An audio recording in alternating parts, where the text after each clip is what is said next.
Next topic हमारे पास है point group. आज के लेक्चर में जो टॉपिक हम डिस्कस करेंगे डेट इज़ पॉइंट ग्रुप। अगर आपको ग्रुप थ्योरी में जो सिमेट्री एलिमेंट्स और सिमेट्री ऑपरेशंस हैं जिनमें आपके पास रोटेशन रिफ्लेक्शन आती है, उसके अलावा आपके पास एक्सिस प्लेन और इन्वर्जन सेंटर आते हैं, अगर इन सब की आपको समझ है तो पॉइंट ग्रुप स्टडी करना आपके लिए बहुत आसान है। अगर आपको इनमें से किसी बात में भी कन्फ्यूजन है तो पहले जाके आप उनको क्लियर करें, फिर आपको पॉइंट ग्रुप ईजिली समझ आ जाएगा, अदरवाइज़ ये बातें आपको समझ नहीं आएंगी। तो आपके सामने मैंने एक छोटा सा टेबल बनाया है। ये 3 तरह के पॉइंट ग्रुप मैंने लिखे हैं, जिसमें फर्स्ट हमारे पास है CNV। अब ये जो CN है ये एक्सिस ऑफ सिमेट्री है, और ये जो V है ये आपके पास प्लेन, मतलब ये सिग्मा V का, ये आपको नजर आ रहा होगा। CNV पॉइंट ग्रुप पहला, जो हम कब लिखते हैं, जब किसी भी मॉलिक्यूल में हमारे पास CN और उसके साथ हमारे पास होते हैं सिग्मा वर्टिकल। तो पॉइंट ग्रुप हमारे पास इस तरह से बनता है, ये प्लस होते हैं। सेकंड CNH हॉरिजॉन्टल है, ये आएंगे। तीसरा आपके पास वो केस होगा जहां पर कोई भी आपके पास प्लेन प्रेजेंट नहीं होगा, सिर्फ और सिर्फ आपके पास एक्सिस ऑफ सिमेट्री प्रेजेंट होगा। तो मैं आपको कुछ एग्जांपल्स भी इसके साथ साथ, डेफिनेटली हम एग्जांपल करेंगे तो ही हमें समझ आएगी, तो मैं आपको पहले लिख देती हूँ। ये टेबल आप अच्छी तरह से याद कर लो तो पॉइंट ग्रुप याद करना आपके लिए ज़्यादा आसान हो जाएगा। ये जो पहला पॉइंट ग्रुप है इसमें हम 2 एग्जाम्पल ऐड कर सकते हैं। एक हमारे पास यहाँ पर वाटर की एग्जाम्पल आ जाती है, सेकंड हमारे पास आ जाती है अमोनिया की एग्जाम्पल। ये दोनों एग्जाम्पल यहाँ पर हम डिस्कस करेंगे। जो सेकंड केस हमारे पास आता है इसमें हमारे पास ये है हाइड्रोजन परऑक्साइड, इसको हम डिस्कस करेंगे। सेकंड केस हमारे पास आ जाता है H3PO3, this is P not B। Okay, ये हम 2 एग्जाम्पल यहाँ पर डिस्कस करेंगे। थर्ड हमारे पास वो केस है जहाँ पर कोई भी प्लेन प्रेजेंट नहीं होता, सिर्फ एक्सिस होते हैं। इसमें जो हम एग्जाम्पल लेंगे डेट इज़ H3PO4। बहुत ही आसान बातें हैं, बहुत आसान, समझना बहुत ज़्यादा आसान है। पॉइंट ग्रुप में ये जो 3 आपके पास सामने लिखे हैं, ये मैंने एक छोटा सा टेबल बनाया है जो ये एक जैसे हैं। इन तीनों को पहले डिस्कस करेंगे। टोटल इस तरह के 3 टेबल हैं जो भी हम डिस्कस करेंगे। पहले हम फर्स्ट टेबल को डिस्कस करते हैं, फिर उसके बाद नेक्स्ट पे जाएंगे। तो सबसे पहले हम पहली एग्जाम्पल लेते हैं वाटर। अगर आपको पेपर में क्वेश्चन आ जाता है कि आपने क्या करना है, आपने करना है कैलकुलेट पॉइंट ग्रुप वाटर का, तो आपको पता होना चाहिए कि इसमें एक्सिस कौन से हैं और इसमें प्लेन कौन से हैं। अगर आपको एक्सिस और प्लेन का पता है तो आप पॉइंट ग्रुप इजीली लिख सकते हो। अब सबसे पहले अगर आप एक्सिस इसका लिखो तो इसमें जो आपके पास रोटेशन आती है वो आपके पास आती है C2, मतलब इसका जो CN है वो आपके पास आता है C2। और अगर आप यहाँ पर बात करते हो, यहाँ पर सिग्मा आपके पास कौन सा प्रेजेंट है, आपने यहाँ पर नहीं देखना, आप या तो इनको याद रखो फिर या आप इनको याद रखो। अगर पेपर में कोई भी मॉलिक्यूल आए और आपको कहा जाए कि इसका पॉइंट ग्रुप कैलकुलेट करें तो वो आपको आना चाहिए। ये टेबल याद करने की बजाय आप मॉलिक्यूल को देख के समझने की कोशिश करें कि इसके अंदर कौन सा पॉइंट ग्रुप प्रेजेंट हो सकता है। अगर आप इस टेबल को नहीं देख रहे, यहाँ पर वाटर है और पेपर में आ जाता है कि इसका पॉइंट ग्रुप कैलकुलेट करें, और आपको पता है कि जब आपने पॉइंट ग्रुप कैलकुलेट करना है तो आपको जो चीज़ें पता होनी चाहिए वो 3। पहली आपने उसका कैलकुलेट करना है एक्सिस ऑफ सिमेट्री, दूसरा आपने उसका कैलकुलेट करना है प्लेन ऑफ सिमेट्री, तीसरा आपने उसका कैलकुलेट करना है इन्वर्जन सेंटर या फिर सेंटर ऑफ सिमेट्री। तो पहले आप एक्सिस ऑफ सिमेट्री यहाँ पर देखो तो आपके पास C2 आता है, मतलब ये एक आप एक्सिस यहाँ से पास करवाते हो इस तरह से, तो ये आपके पास रोटेशन होती है 180 की और ये हो जाता है C2। क्लियर। दूसरा आपने यहाँ पर प्लेन देखना है जो आप पहले बहुत दफ़ा कैलकुलेट कर चुके हो, तो दोबारा वहाँ डिटेल में नहीं जाते, डायरेक्ट बात करेंगे। यहाँ पर हमारे पास प्रेजेंट होता है सिग्मा वर्टिकल। क्लियर। तो अगर इन्वर्जन सेंटर की बात की जाए तो इन्वर्जन सेंटर प्रेजेंट नहीं होता। अब अभी भी आपको ये बातें समझ नहीं आ रही कि किस तरह से हम इनको डायरेक्ट लिख रहे हैं, तो आप पहले उनको समझ लें, तब आपको ये चीज़ें आसान लगेंगी। तो आपको पता है कि पॉइंट ग्रुप आपके पास क्या होता है, CN प्लस सिग्मा होते हैं आपके पास। तो अगर यहाँ पर मैं लिखती हूँ CN और सिग्मा को प्लस करती हूँ, C2 plus sigma V is equal to C2V, तो ये हमारे पास आ जाता है इसका पॉइंट ग्रुप। ये देख रहे हो आप, CNV C2V, ये बन गया इसका पॉइंट ग्रुप। तो एक और एग्जाम्पल लेते हैं। ये हमने यहाँ पर पहली एग्जाम्पल ऐड की। सेकंड एग्जाम्पल हम ले लेते हैं अमोनिया की। अमोनिया आपको पता है इस तरह से होता है, एक हाइड्रोजन प्लेन में आएगा, एक हाइड्रोजन फ्रंट पोजीशन पे हम दिखाएंगे, एक हाइड्रोजन है बैक पोजीशन पे, यहाँ पर है आपके पास एक लोन पेयर। और यहाँ पर जो प्रिंसिपल है, ये जो अमोनिया है, ये आपके पास किस तरह से आती है, आप पहले भी इसको बहुत दफ़ा देख चुके हो। ये आपके पास किस तरह से होते हैं, 3 हाइड्रोजन, मैंने पहले भी बहुत दफ़ा आपको दिखाया है। इस तरह से 3 हाइड्रोजन आपके पास लगे होते हैं। अब अगर मैं आपको प्लेन दिखाऊं तो ये देखें,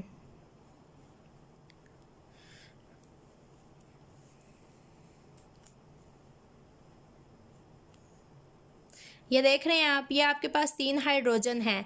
एक सामने की पोजीशन पे आता है, एक आपके पास पीछे की पोजीशन पे आएगा, और सिर्फ एक है ये आपके पास प्लेन में आ रहा है, एक फ्रंट पोजीशन पे आ रहा है और एक बैक पोजीशन पे, और ये ऊपर की तरफ आपके पास आता है लोन पेयर। ये बैक पे है जो आपको नज़र नहीं आ रहा। अगर मैं नीचे से दिखाऊं तो ये इस तरह से आपके पास आते हैं 3 हाइड्रोजन्स। अब ये देखें, अगर तो मैं ये सेंटर में से यहाँ से प्लेन पास करवाती हूँ, और ये जो 3 हाइड्रोजन है इस तरह से अभी तो नज़र आ रहे हैं आपके पास, एक फ्रंट पे है, एक बैक पे है, और सिर्फ एक है जो प्लेन पे है। इसको मैं रोटेट करवाऊं तो ये रोटेट होके इधर, ये अगर राइट पोजीशन है तो लेफ्ट पोजीशन पे आएगा, ये बाकी 2 फ्रंट और बैक पोजीशन पे है। अब अगर मैं सेंटर में से यहाँ से प्लेन पास करवाती हूँ तो ये इस तरह से रोटेशन शो करेंगे।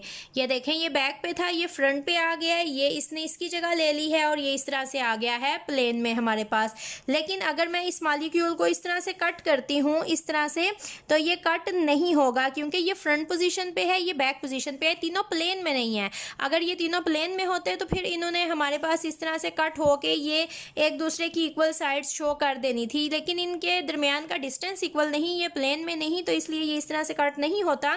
सिर्फ एक सेंटर में से इसके पास करता है प्रिंसिपल एक्सिस, और इसमें सिर्फ और सिर्फ जो प्रेजेंट है, यहाँ पर लिखे हमने क्या क्या कैलकुलेट करना है, इसको करना है, इसको करना है और इसको करना है। इसमें सिर्फ और सिर्फ C3 प्रेजेंट है, इसमें कोई भी C2 हमारे पास प्रेजेंट नहीं होगा।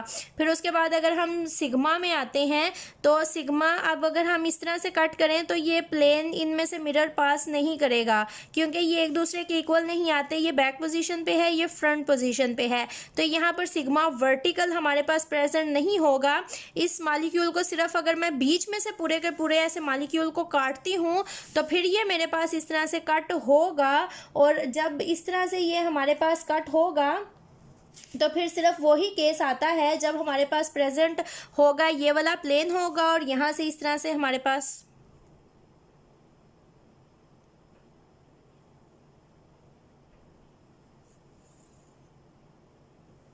अगर आप अमोनिया में देखना चाहते हो प्लेन, तो ये देखें, इस तरह से आपके पास प्रेजेंट हैं 3 हाइड्रोजन, एक आपके पास फ्रंट पे आता है, एक आपके पास बैक पे आता है, और एक आपके पास प्लेन में आता है। अगर ये सामने से देखें, ये देखें, ये मेरे पास एक आता है फ्रंट पे, एक आता है बैक पे, और एक इस तरह से आता है प्लेन में।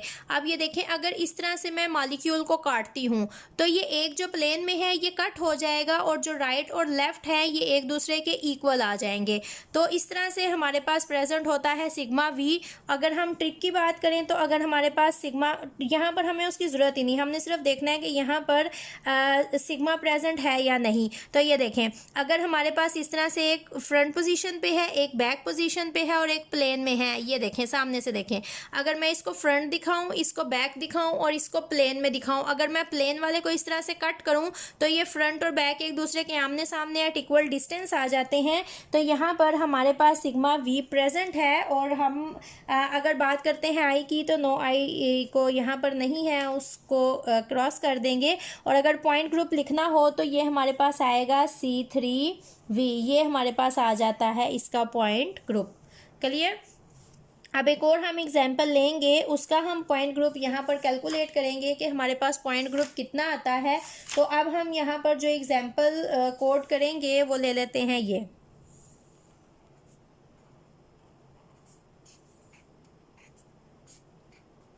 H2O2 जिसको हाइड्रोजन परऑक्साइड कहते हैं। अब हमने यही 3 चीज़ें जो हमने साइड पे लिखी हुई हैं, हर एक मॉलिक्यूल के लिए जब हमने पॉइंट ग्रुप कैलकुलेट करना है तो हमने इन तीनों को ही लेना है। तो सबसे पहले अगर हम एक्सिस ऑफ सिमेट्री देखते हैं यहाँ पर, तो एक्सिस ऑफ सिमेट्री में यहाँ पर कितने मॉलिक्यूल्स हैं, जो कि कितने एटम्स हैं एक्चुअली जो कि यहाँ पर रोटेट कर रहे हैं, तो वो ये 2 हैं, क्योंकि ये हमारे पास एक्सिस है, ये पूरे का पूरा हमारे पास रोटेट करेगा। तो यहाँ पर हमारे पास जो इसका आता है axis of symmetry, that is C2। अब अगर हम यहाँ पर देखते हैं तो ये देखें, ये हमने प्रिंसिपल एक्सिस यहाँ पर ये वाला लिया है, ये देखें। अब अगर मैं एक्सिस यहाँ से पास करवाऊँ, इस मॉलिक्यूल को भी आपने पहले स्टडी किया है, तो अगर ये मैं ये वाला एक्सिस पास करवाती हूँ तो ये मॉलिक्यूल यहाँ पर एटम आएगा, ये एटम यहाँ पर आएगा, तो ये मॉलिक्यूल रोटेट नहीं करेगा।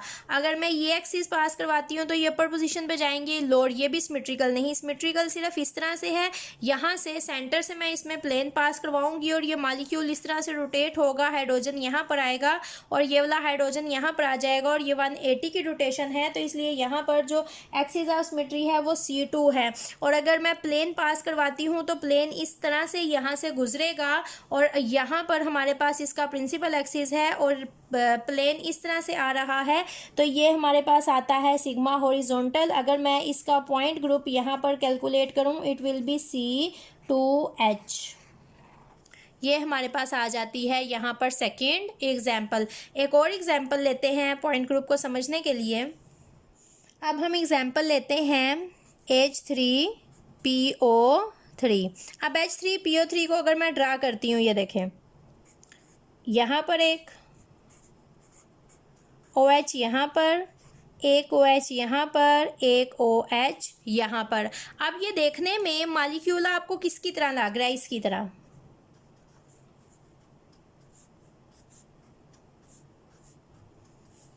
लेकिन जब आप इसको स्टडी करना शुरू करते हो तो इन दोनों मॉलिक्यूल्स के एक्सिस ऑफ सिमेट्री प्लस यहाँ पर जो प्लेन ऑफ सिमेट्री हैं उनमें बहुत ज़्यादा डिफरेंस आ जाता है। वो डिफरेंस क्यों आता है? क्योंकि जब आप इसका स्ट्रक्चर ड्रा करते हो तो आप उसको करेक्ट ड्रा नहीं करते। ये जो मॉलिक्यूल का स्ट्रक्चर है ये इस फॉर्म में एग्जिस्ट नहीं करता, ये स्ट्रक्चर इसका गलत है। इसलिए जब आप इन दोनों को कंपेयर करते हो कि ये दोनों एक जैसे हैं और जो चीज़ें इस पर एप्लीकेबल हैं वो इस पर भी होनी चाहिए और वो एप्लीकेबल नहीं होती, बिकॉज ये दोनों structures are not same. When you will draw this will be in different form, because as you know that water molecule, the structure of water molecule is V shape, and when you are drawing oxygen and 2 bonds of oxygen here, they are not in V shape, they are not bent।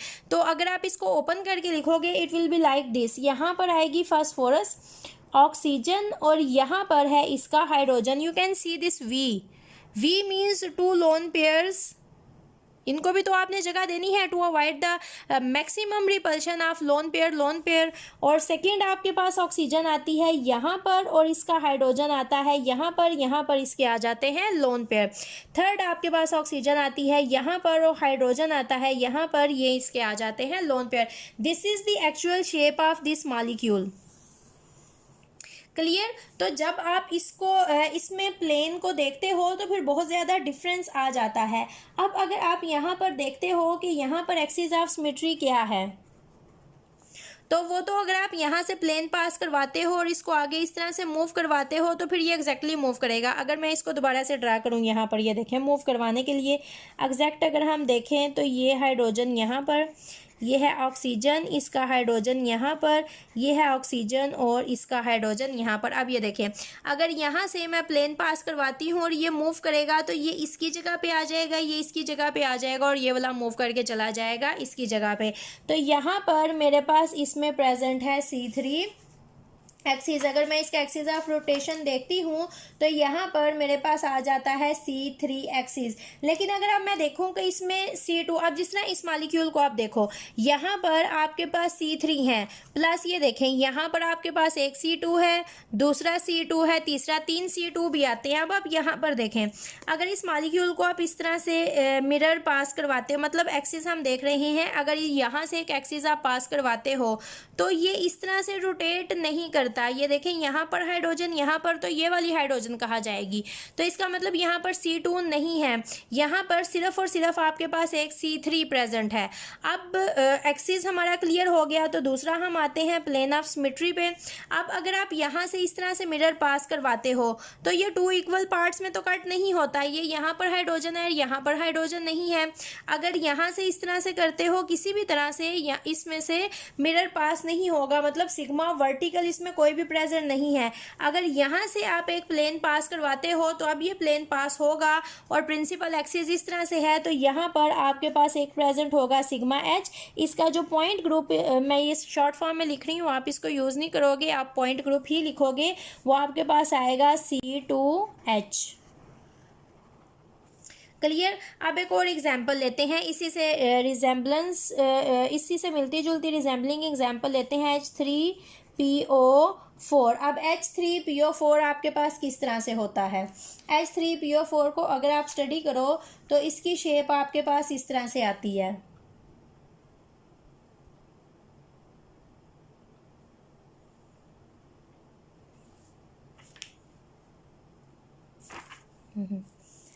ये है phosphorus, एक आपके पास यहाँ पर oxygen hydrogen, oxygen and hydrogen, ये आपके पास आ जाता है। एक और example, this is H3PO4, 1 2 3 P single and 4 है आपके पास ऑक्सीजन। अब इसकी शेप आपके पास आती है इस तरह से। अब यहाँ पर जो आपके पास प्रिंसिपल एक्सिस आएगा, वो अगर आप इस तरह से प्रिंसिपल एक्सिस लेते हो और इसको रोटेट करवाते हो तो ये आपके पास रोटेट नहीं करेगा। अगर आप इस तरह से प्रिंसिपल एक्सिस लेते हो और इसको रोटेट करवाते हो तो फिर ये आपके पास करेगा रोटेट। अब ये देखें प्रिंसिपल एक्सिस हमने लिया किस तरह से है। उसके लिए सबसे पहली चीज़ जो आपने माइंड में रखनी है, ये देखें यहाँ पर आपके पास है फास्फोरस, ये अपर पोजीशन पे है ऑक्सीजन। कंसीडर यहाँ पर आपके पास फास्फोरस है और ये अपर पोजीशन पे ऑक्सीजन है। यहाँ पर एक ये जो आपके पास आता है OH, ये आपके पास प्लेन में है। यहाँ पर जो दूसरा आपके पास OH आता है, जिस तरह हम अमोनिया को डिस्कस करते हैं, ये आपके पास आता है फ्रंट पोजीशन पे, और यहाँ पर जो आपके पास OH आता है तीसरा, ये आपके पास आता है बैक पोजीशन पे। मतलब आपके पास इस तरह से ये फास्फोरस का मॉलिक्यूल है, तो अपर पोजीशन पे आपके पास लगी हुई है ऑक्सीजन और यहाँ पर नीचे इस तरह से 3 लगे हुए हैं OH ग्रुप। अब ये तीनों इस तरह से है, एक आपके पास प्लेन में है, एक आपके पास फ्रंट साइड पे है, एक बैक साइड पे। और जब इस तरह से आप इसमें से पास करवाओगे प्लेन, तो ये जो ऊपर वाला ऑक्सीजन है ये आपके पास प्लेन में आ जाएगा। मतलब अगर आप इसमें से पास करवाते हो एक्सिस, तो ये आपके पास एक्सिस पे आ जाएगा, और नीचे वाले जो तीनों OH हैं वो आपके पास इसी तरह से रोटेट करेंगे जिस तरह के हम अमोनिया का जो नाइट्रोजन है वहाँ से पास करवाते हैं प्लेन, तो नीचे वाले जो तीनों हाइड्रोजन होते हैं वो मूव करते हैं 1 2 3 और ये तीनों एक दूसरे की जगह ले लेते हैं। इस तरह से हमारे पास यहाँ पर आ जाता है इसका प्रिंसिपल एक्सिस, और रोटेशन नीचे आपके पास 3 एटम्स की हो रही है, तो यहाँ पर जो हमारे पास आता है इसका एक्सिस वो हमारे पास आ जाता है C3। तो यहाँ पर जिस तरह अमोनिया के केस में हमारे पास कोई C2 नहीं आता, तो यहाँ पर भी हमारे पास कोई भी C2 नहीं आएगा। अब अगर हम इसका प्लेन देखें, ये हमारे पास C3H है, जिसको मैंने C2 कह दिया था लेकिन लिखने में C3 है, तो आप इसको देख लोगे। अब यहाँ पर अगर हम बात करते हैं इसके सिग्मा की, तो अगर आप इसको इस तरह से कट करते हो तो ये आपके पास कट नहीं होगा, आपके पास ये कट नहीं होगा क्योंकि 2 साइड्स आपके पास इक्वल नहीं आती। अब अगर आप इसको किसी भी एंगल से कट करके देखो तो अमोनिया को भी जब हम कट करते हैं इस तरह से तो वो कट नहीं होता, क्योंकि एक हाइड्रोजन फ्रंट पे और एक बैक पे आता है। अगर मैं कहती हूँ कि मेरे पास यहाँ पर एक एटम है और 3 इस तरह से लगे हैं, तीनों प्लेन में हैं, तो मैं इस तरह से कट करती हूँ तो ये आमने सामने आते हैं, तो ये हमारे पास इस तरह से प्लेन एग्जिस्ट करता है। लेकिन अगर एक प्लेन प्लेन में हो, एक फ्रंट पे हो और एक बैक पोजीशन पे आ जाए, तो फिर हम इसको कट नहीं कर सकते, क्योंकि हम इसको किसी तरह से भी कट कर लें तो ये 2 इक्वल हाफ पार्ट्स में कट नहीं होता, इसमें से मिरर पास नहीं करवाया जा सकता। तो यहाँ पर कोई भी प्लेन हमारे पास एग्जिस्ट नहीं करता। तो अगर इसका मैं यहाँ पर पॉइंट ग्रुप लिखूँगी तो इसके पॉइंट ग्रुप में हमारे पास कोई भी सिग्मा नहीं आता, तो इसका पॉइंट ग्रुप हमारे पास जस्ट आ जाएगा C3। ये हमारे पास थर्ड आता है। जो टेबल हम लोग डिस्कस कर रहे थे, फर्स्ट टेबल जो मैंने आपके सामने ड्रा किया था, इसमें हमारे पास 3 पॉइंट ग्रुप्स मतलब 3 तरह के पॉइंट ग्रुप्स एग्जिस्ट कर सकते हैं मॉलिक्यूल्स में। CNV था जिसमें हमने 2 एग्जांपल्स को डिस्कस किया, दूसरा CNH था, इसमें भी हमने 2 एग्जांपल्स को डिस्कस किया। ये जो मैंने लिखा था यहाँ पर, ये आप H3PO3 के लिए भी डिस्कस कर सकते हो और इसको H3BO3 के लिए भी डिस्कस कर सकते हो। बोथ विल बी करेक्ट, कोई भी गलत नहीं होगा। और तीसरा आपके पास आ जाता है CN ही आपके पास होगा, यहाँ पर कोई सिग्मा नहीं होगा, और इसमें भी हमने एक एग्जाम्पल को डिस्कस किया। टेबल पॉइंट ग्रुप के लिए हमारे पास टोटल 3 टेबल आते हैं जिनको डिस्कस किया जाता है। 3 तरह के पॉइंट ग्रुप्स हमारे पास होते हैं। पहला टेबल बहुत आसान, आपके सामने मैंने सारा कैलकुलेट करके ऑपरेट करके आपको दिखाया है। अब दूसरा टेबल जिसको हम इसी तरह से डिस्कस करेंगे, बाकी 2 टेबल भी मैंने आपके सामने ड्रा कर दिए हैं। अगर आप लोग नोट्स बना रहे हो साथ साथ तो आप ये तीनों टेबल नोट कर लो, ताकि आप लोगों के माइंड में भी ये बात क्लियर हो कि टोटल कितनी तरह के पॉइंट ग्रुप्स आ सकते हैं। फॉर एग्जांपल आपको एक मॉलिक्यूल दिया जाता है और कहा जाता है कि इसका पॉइंट ग्रुप कैलकुलेट करके दे। अब अगर आपको तो पता है कि टोटल कितनी तरह के पॉइंट ग्रुप्स एग्जिस्ट करते हैं, तो जब आप उसका पॉइंट ग्रुप कैलकुलेट करोगे और वो जितनी भी टाइप्स आपके पास एग्जिस्ट करती हैं, मतलब कि आपने जो पॉइंट ग्रुप कैलकुलेट किया है, ये जो आपके 3 टेबल हैं, इनमें से किसी से भी रिजेम्बलेंस शो करता है, तो इसका मतलब है जो पॉइंट ग्रुप आपने कैलकुलेट किया है वो ठीक है। और अगर आपने जो पॉइंट ग्रुप कैलकुलेट किया है वो एक नया ही पॉइंट ग्रुप है और टेबल में से ये जो पहली 3 फॉर्म थी, अगर हम तीनों टेबल्स इकट्ठे करें तो ये आते हैं, मतलब 1 2 3 4 5 6 7 8 9, टोटल ये 9 पॉइंट ग्रुप्स आपके सामने मैंने लिखे हैं। अगर तो इन 9 में से एग्जिस्ट करते हैं जो आप कैलकुलेट कर रहे हो किसी भी मॉलिक्यूल के लिए, तो वो ठीक होंगे। लेकिन अगर इनमें से किसी में से भी एग्जिस्ट नहीं करते हैं तो इट्स मीन आपने कोई गलती की है, तो आप उसको क्रॉस चेक करोगे। तो इसलिए इन टेबल्स को समझ लें, याद कर लें और साथ साथ एग्जाम्पल करते जाएँ तो आपके लिए आसान हो जाएगा और एग्जाम्पल्स करने से आपकी प्रैक्टिस ज़्यादा हो जाएगी। अब हम डिस्कस करेंगे कि ये DNH, DN, DN, DN ये 3 है हमारे पास, plus this is C1, this is CS and this is CI। तो इनको हम करेंगे बाद में डिस्कस। पहले अब हम आते हैं कि हम D कब यूज़ करते हैं। एक स्टेटमेंट छोटी सी मैं आपको देती हूँ। अगर तो आपके पास कोई भी मॉलिक्यूल है और हम कहते हैं कि उसमें मोर देन 1 C2 हैं हमारे पास, तो फिर हम क्या करते हैं, हम C की जगह जो वर्ड यूज़ करते हैं डैट इज़ कैपिटल D। अब पीछे जो हमने एग्जाम्पल स्टडी की हैं ये देखें, साथ साथ उनको भी कंसिडर करते जाते हैं ताकि अगर कोई कन्फ्यूजन हो तो वो क्लियर हो जाए। अब ये देखें, पहले हमने वाटर को लिया, इसमें एक ही C2, मतलब ये है ही C2, इसमें बाकी हमारे पास फर्दर डिवीजन नहीं आती। अब यहाँ पर आप इस बात को ऐड कर सकते हो। यहाँ पर आपके पास अमोनिया है और इसमें जो एक्सिस आपके पास आता है, एक्सिस ऑफ सिमेट्री, वो आपके पास C3 आता है और यहाँ पर C2 एग्जिस्ट नहीं करता हमारे पास। अब यहाँ पर देखें, यहाँ पर भी हमारे पास एक ही C2 एग्जिस्ट कर रहा है। अब यहाँ पर जो हमने बाकी एग्जांपल्स कोड की हैं, यहाँ पर भी हमारे पास सिर्फ एक C3 एग्जिस्ट कर रहा है और यहाँ पर भी हमारे पास सिर्फ एक ही C3 एग्जिस्ट कर रहा है। तो अब आपको ये बात क्लियर हो जाएगी कि जहाँ पर हमारे पास मोर देन 1 C2 आ जाते हैं किसी भी मॉलिक्यूल के एक्सिस ऑफ सिमेट्री को जब हम कैलकुलेट करते हैं, तो आपको पता है कि एक से ज़्यादा C2 एग्जिस्ट करते हैं। तो किसी भी मॉलिक्यूल में जब एक से ज़्यादा C2 आ जाएंगे आपके पास, तो फिर वहाँ पर हम C का word for point group use नहीं करेंगे, फिर हम वहाँ पर कैपिटल D लिखेंगे। तो यहाँ पर एक एग्जाम्पल मैंने आपको दी है, उसी को हम डिस्कस करते हैं। तो एग्जाम्पल हमारे पास है BF3, आपको पता है इट इज़ ट्राइगोनल और ट्राइगोनल शेप आपके पास इस तरह से होती है और 120 का एंगल होता है आपके पास। तो ये हमारे पास एग्जिस्ट करता है इस तरह से। अब हमने अगर इसका पॉइंट ग्रुप कैलकुलेट करना है तो हमने 3 चीज़ें देखनी है। हम तीसरी चीज़ को साथ नहीं देख रहे, अब उसको भी डिस्कस करते जाएंगे। हम सेंटर ऑफ सिमेट्री लिख तो रहे हैं लेकिन हमने सबके लिए देखा नहीं, तो आप सबके लिए देख सकते हो, अभी हम इसके लिए भी देख लेंगे। आप देखें एक्सिस ऑफ सिमेट्री, सबसे पहले हमें इसका प्रिंसिपल एक्सिस देखना है। प्रिंसिपल एक्सिस के अकॉर्डिंग इट इज़ C3, क्योंकि वो यहाँ सेंटर से पास करेगा और ये तीनों रोटेट करेंगे, वो हमारे पास आता है C3। और ये 3 किस तरह से हमारे पास आता है, बहुत दफ़ा इसको पहले भी डिस्कस कर चुके हैं। आपने वो 3 किस तरह से निकालना है, या एंगल 120 आपके पास है तो उसके रोटेशन के अकॉर्डिंग ये 3 होगा। अब आपके पास यहाँ से अगर आप एक्सिस पास करवाते हो सिमेट्रिकल, तो ये इस तरह से 120 की रोटेशन देता है और 120 की रोटेशन आपके पास होती है C2, तो ये एक C2 हो गया।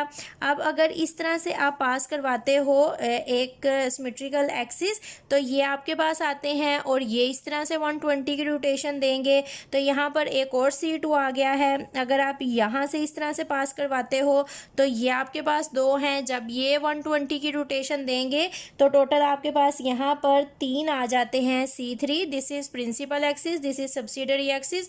जब एक से ज़्यादा C की वैल्यूज़ आती हैं, इट इज़ अंडरस्टूड के एक प्रिंसिपल है और बाकी सब्सिडरी हैं, और बड़ी वैल्यू प्रिंसिपल होती है, छोटी वैल्यू सब्सिडरी एक्सिस होते हैं। अब यहाँ पर हमारे पास एक से ज़्यादा C2 आ गए, वो आपने देख लिया। तो अब हमारे पास बाकी भी चीज़ें हम जब कैलकुलेट करेंगे तो टोटल जब हम यहाँ पर लिखेंगे तो फिर हम यहाँ पर C नहीं यूज़ करेंगे, हम यहाँ पर यूज़ करेंगे D। अब प्रिंसिपल एक्सिस अगर आप देखते हो तो पहला मिरर अगर आप यहाँ से पास करवाते हो तो ये देख रहे हो आप, ये इक्वल 2 पार्ट्स में कट हो रहा है। ये देखें, अगर एक यहाँ पर स्फीयर है, एक यहाँ पर स्फीयर है, एक यहाँ पर स्फीयर है, एक यहाँ पर स्फीयर है, जब आप ये इस तरह से काटोगे तो ये देखें ये दोनों हाफ हाफ कट होंगे, ये फुल होगा। और सेम चीज़ यहीं पर है, ये दोनों हाफ हाफ हैं और ये आपके पास फुल कट हो रहा है। तो ये अब प्रिंसिपल एक्सिस तो ये है, और मतलब ये प्रिंसिपल एक्सिस इस तरह से हमारे पास प्रेजेंट है, इस तरह से ये प्रिंसिपल एक्सिस है। और यही अगर आपका मिरर B है तो ये दोनों पैरेलल जा रहे हैं, तो ये आपके पास सिग्मा वर्टिकल होगा। एक ये आएगा आपके पास सेम, फिर ये देखें ये हाफ 2 सर्कल और एक फुल, ये 2 हाफ सर्कल फुल, इस तरह से और इस तरह से, तो ये 3 आपके पास सिग्मा वर्टिकल आते हैं। फिर अगर आप इसको इस तरह से काटते हो और ये आपके पास प्रिंसिपल एक्सिस है तो एक यहाँ पर आ जाता है सिग्मा H। अब यहाँ पर I मतलब I is centre of symmetry inversion. अगर यहाँ पर फ्लोरीन है तो यहाँ पर फ्लोरीन नहीं, यहाँ पर है तो यहाँ नहीं, यहाँ पर है तो यहाँ नहीं, तो यहाँ पर I प्रेजेंट नहीं है। ये साथ साथ आप देख सकते हो। अब ये टोटल यहाँ पर आई है वैल्यूज़, ये आप देख रहे हो CN, दिस इज C3 लिखते जाते हैं, C3 plus NC2, 3C2 plus NCV, N sigma V, 3 sigma V plus sigma H। अब इसके साथ N नहीं लिखा हमने, और ये तो अंडरस्टूड है कि सिग्मा H या तो नहीं होता या एक होता है, सिग्मा H NH। अब N हमारे पास ये है 3, तो यहाँ पर हमारे पास वैल्यू आ जाएगी DNH। ये हमारे पास आता है BF3 का पॉइंट ग्रुप। इस तरह से आप इसको इजीली कर सकते हो कैलकुलेट। क्लियर?